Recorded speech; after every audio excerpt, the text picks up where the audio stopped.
پانچویں آسمان پر موجود ڈاک خانے کا راستہ یہاں سے ہو کر جاتا ہے؟ نمرا نے راہ چلتے فرشتے کو روک کر پوچھا۔ جی ہاں، مگر ڈاک خانہ کچھ ہی منٹوں میں بند ہونے والا ہے، فرشتے نے گھڑی دیکھتے ہوئے نمرا کو جواب دیا۔ مگر عموماً ڈاک خانہ تو دوپہر 3 بجے تک کھلا رہتا ہے، نمرا فرشتے کے جواب پر یکدم بولی۔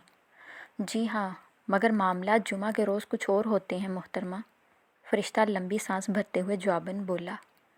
گھڑی اس وقت 12 بجا رہی تھی اور نمرا اپنی بے انتہا کوششوں کے باوجود ابھی تیسرے آسمان تک ہی پہنچی تھی۔ ایسے ہی کچھوے کی چال چلتی رہی تو آج بھی شکایت نامہ پوسٹ نہ ہو پائے گا اور پھر بات کل پہ پڑ جائے گی۔ نمرا خود سے بات کرتے ہوئے ایک دم نفی میں سر ہلاتے ہوئے بولی، نہیں، چاہے جو ہو جائے شکایت نامہ تو میں آج ہی پوسٹ کروں گی۔ نمرا نے فوراً وقت نہ ضائع کرتے ہوئے اپنے ہیل والے جوتے اتارے اور آؤ دیکھا نہ تاؤ سیدھا دوڑ لگا دی۔ نمرا اتنی تیز بھاگ رہی تھی جیسے ہوا کے گھوڑے پر سوار ہو۔ ہوا کے گھوڑے پر سوار راستے کی زینت بنے کئی واقعات نمرا نظر بند کرتی جا رہی تھی۔ پانچویں آسمان پر موجود ڈاک خانے کے راستے میں کئی باغات پڑتے تھے جو ہر لحاظ سے حسین اور پرسکون تھے۔ ان باغات کو نظر بند کرتے ہوئے کئی بار نمرا کا دل کرتا کہ کہیں رک کر آرام کر لے، مگر ذہن پر سوار شکایت نامے کا خیال اس کا حوصلہ ٹوٹنے نہ دیتا۔ بالآخر نمرا ڈاک خانے کے باہری دروازے سے داخل ہوئی۔ سوالیوں کی لمبی قطار دیکھ کر نمرا حیرت زدہ رہ گئی۔ ہر کوئی اپنا خط پوسٹ کرنے کی امید لیے ڈاک خانے کے بنیادی دفتر کے باہر اپنی باری کا انتظار کر رہا تھا۔ نمرا من ہی من میں سوچنے لگی، میں واحد نہیں ہوں جو اللہ کو شکایت نامہ بھیجنے کی نیت سے آئی ہوں، میرے علاوہ بہت سے اور بھی ہیں جو اپنی موت سے خوش نہیں۔ انتظار کرنے والوں کی قطار میں نمرا کا نمبر آخری تھا۔ گھنٹہ انتظار کرنے کے بعد آخر وہ وقت آ ہی گیا جس کا نمرا کو بے صبری سے انتظار تھا۔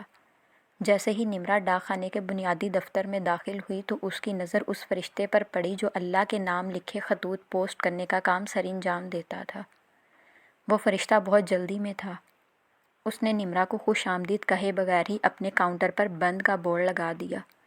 دفتر بند ہو گیا ہے، آپ اگلے ہفتے تشریف لے آئیے گا، فرشتے نے نمرا سے معذرت کرتے ہوئے کہا۔ دیکھیں، میں بڑی مشکل سے یہاں پہنچی ہوں آج، اور میرا آج کے آج ہی خط پوسٹ کرنا بہت ضروری ہے۔ نمرا فرشتے سے التجا کرتے ہوئے بولی، محترمہ جمعہ کا وقت ہے اور میں معمول سے تھوڑا لیٹ ہو گیا ہوں، میں اس وقت آپ کی کوئی مدد نہیں کر سکتا، فرشتہ بولا۔ دیکھیں، میں اپنی اچانک موت سے خوش نہیں ہوں اور مجھے اپنی یہ شکایت جلد از جلد اللہ تک پہنچانی ہے۔ میرے بہت سے کام زمین پر ادھورے پڑے ہیں جن کا مکمل ہونا بہت ضروری ہے۔ نمرا اپنی بات پر زور دیتے ہوئے فرشتے سے بولی، پلیز مجھے یہ خط پوسٹ کرنے دیں، اللہ آپ کا بھلا کرے۔ نمرا کے اصرار پر فرشتہ ایک لمحے کے لیے سوچ میں پڑ گیا۔ محترمہ، فرشتے نے نمرا کو مخاطب کر کے ایک لمبی سانس کھینچی۔ آپ ایک کام کریں، فرشتہ بات مکمل کرتے ہوئے بولا، آپ اس کمرے میں موجود کمپلینٹ باکس میں اپنا خط اس مہر کے ساتھ خود ہی ڈال دیں۔ میں تھوڑا جلدی میں ہوں۔ فرشتہ اپنی بات مکمل کرتے ہی وہاں سے چلا گیا۔ اب اس خالی ڈاک خانے میں نمرا اپنی شکایت نامے کے ہمراہ تنہا کھڑی تھی۔ فرشتے نے جس جانب اشارہ کیا تھا وہ کمرہ بنیادی آفس کے شمال میں واقع تھا۔ نمرا نے وقت ضائع نہ کرتے ہوئے کمرے کی جانب قدم بڑھائے۔ قدم بڑھاتے ہوئے نمرا کے ہاتھ اپنے بائیں کندھے پر لٹکے ہوئے پرس سے شکایت نامہ نکالنے میں مصروف تھے۔ جیسے ہی نمرا اپنے دائیں ہاتھ میں پکڑا شکایت نامہ لے کر کمرے میں داخل ہوئی، اس کی نظر تھوڑی دور پڑے کمپلینٹ باکس پر پڑی جو خالی تھا۔ یہ ڈبہ خالی کیسے ہو سکتا ہے جبکہ باہر لگے سوالیوں کے ہجوم کی میں خود گواہ ہوں؟ نمرا یہ سب سوچ ہی رہی تھی کہ اچانک اس کی نظر کمپلینٹ باکس سے تھوڑا دور رکھے ایک اور باکس پر پڑی جس کے باہر تھینک یو لکھا تھا۔ وہ باکس اس قدر بھرا ہوا تھا کہ اس کی اوپر والی سطح پر موجود کچھ خطوط آسانی سے نکالے جا سکتے تھے۔ لوگ مرنے کے بعد بھی عقل مندی کا مظاہرہ نہیں کرتے، ورنہ کمپلینٹ باکس میں ڈالے جانے والے خط کبھی کسی دوسرے باکس کی عزت نہ بڑھاتے۔ نمرا کا خیال تھا کہ لوگ غلطی سے اپنی شکایات دوسرے ڈبے میں ڈال گئے ہیں، جبکہ ان کا اصل مقام کمپلینٹ باکس تھا۔ کیوں نہ میں ہی ان لوگوں کی غیبی مددگار بن جاؤں؟ نمرا نے مدد کرنے کے خیال سے سوچا۔ نمرا اب تھینک یو باکس کے پاس کھڑی ایک ایک کر کے خط نکالنے لگی۔ خط بغیر کسی لفافے کے تھے، اس لیے آسانی سے پڑھے جا سکتے تھے۔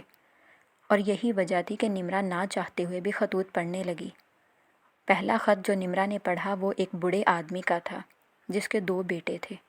خط میں لکھا تھا، اے میرے رب، میں تیرا کس طرح شکر ادا کروں۔ تو میرے بیٹوں کی نیت سے خوب واقف تھا۔ تو جانتا تھا کہ وہ میرے فرمانبردار اس وجہ سے نہیں ہیں کیونکہ وہ میری اولاد ہیں۔ ان کی وفاداری کے پیچھے ان کے مکارانہ ارادے اور ان کی سوتیلی ماں کے نام وہ جائیداد ہے جو میں نے کئی برسوں پہلے اسے نکاح کے وقت دی تھی۔ میرے بیٹے وفاداری کی آڑ میں مجھ سے وہ جائیداد لینا چاہتے تھے۔ ان کا مقصد اپنی دوسری ماں کی تمام تر خدمتیں فراموش کر کے اسے بے گھر کرنا تھا، مگر تو نے ایسا ہونے نہ دیا۔ میری اچانک موت نے میرے بیٹوں کے ناپاک ارادے ناکام کر ڈالے اور وہ نہ چاہتے ہوئے بھی اپنی ماں کی خدمت کرنے پر مجبور ہو گئے۔ بے شک تو تمام علم رکھنے والا کارساز ہے، بے شک موت برحق ہے۔ دوسرا خط لکھنے والی روح ایک جوان بے اولاد عورت کی تھی۔ اس خط میں لکھا تھا، اے میرے رب، میں کس طرح تیرا شکر ادا کروں۔ میں کئی سالوں سے بے اولاد تھی اور اس بات سے بے خبر تھی کہ میرا شوہر کسی دوسری عورت سے ناجائز رشتہ قائم کرنے کا خواہش مند ہے۔ میری بیماری سے ہوئی اچانک موت نے مجھے دنیا کی اذیت بری زندگی اور میرے شوہر کی بے وفائی دونوں سے نجات دے دی۔ بے شک تو تمام علم رکھنے والا کارساز ہے، بے شک موت برحق ہے۔ تیسرا خط اس مرد کا تھا جو سڑک پر ہونے والے کار حادثے کا شکار ہو چکا تھا۔ خط میں لکھا تھا، اے میرے رب، میں تیرا کس طرح شکر ادا کروں۔ میری موت نے میری اولاد کو وہ حق عطا کیا جو میں اپنی زندگی میں شاید نہ عطا کر پاتا۔ میری موت میرے امیر بھائی کے دل میں خدا خوفی کا باعث بنی اور اس نے میری اولاد کو ان کا جائز حق دے دیا۔ اب میری اولاد کبھی روٹی کی محتاج نہیں ہوگی۔ بے شک تو تمام علم رکھنے والا کارساز ہے، بے شک موت برحق ہے۔ اگلا خط اس بچے کا تھا جس نے دنیا میں کل 3 روز گزارے۔ خط میں لکھا تھا، اے میرے رب، میں تیرا کس طرح شکر ادا کروں۔ تو نے مجھے میرے والدین کی بخشش کا وسیلہ بنایا ہے۔ شاید ہی میری زندگی میرے والدین کے حق میں اتنی کارآمد ہو پاتی جتنی میری موت ہے۔ بے شک تو تمام علم رکھنے والا کارساز ہے، بے شک موت برحق ہے۔ آخری خط جو نمرا نے پڑھا وہ زینب کا تھا۔ خط میں لکھا تھا، اے میرے رب، میں کس طرح تیرا شکر ادا کروں۔ تو نے میری موت کو روشن کر دیا۔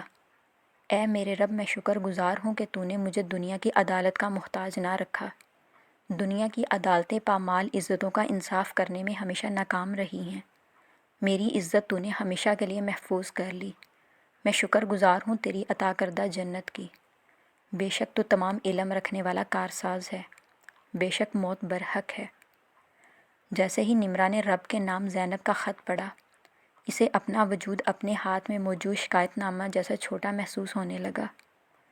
محترمہ، آپ ابھی تک یہاں ہیں؟ فرشتے کی اچانک آمد پر نمرا پریشان ہو گئی۔ ہاں بس وہ میں جا رہی تھی، نمرا نے گھبرا کر جواب دیا۔ مگر خط تو آپ نے کمپلینٹ باکس میں ڈالا نہیں۔ فرشتے کے سوال پر نمرا نے اپنا خط اپنی ہتھیلی میں زور سے دبا لیا۔ ہاں وہ مجھے خیال نہیں رہا، میں جلدی میں غلط خط اٹھا لائی، پھر کسی دن تشریف لے آؤں گی، نمرا نے جواب دیتے ہوئے کہا۔ بس اب رب کو شکریہ کہہ دیجیے گا، خدا حافظ۔ نمرا کے جاتے ہی فرشتے نے ایک بار پھر باکس کو مسکراتے ہوئے دیکھا اور بولا، بے شک رب تمام علم رکھنے والا کارساز ہے، بے شک موت برحق ہے۔